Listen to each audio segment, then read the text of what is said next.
Alrighty, let's see what we are going to create today. Let's take a look at it. Okay, let's see.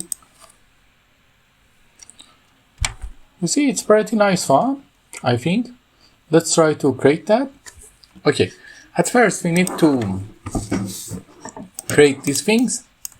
These are just cylinders. So how we can create them? Go here, insert shapes. Here you will find them. Hold shift and create one. Then create one here. Then create one here. It's important to align the size to what you want. And then align some in the middle. You need to align this in the center, in the middle. Now you need to align these two things in the center. Align them in the center. Align them in the center. Then make them to create a connection with that.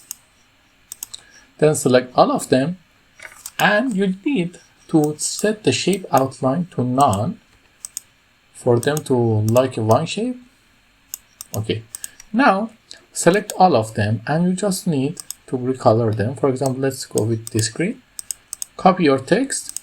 This text is just created using Overdrive Sunset font. Nothing special about that. Then delete your text to be in the size you want. I'm going to copy this text, paste it here. Reduce it to the size. Okay, this touch is good.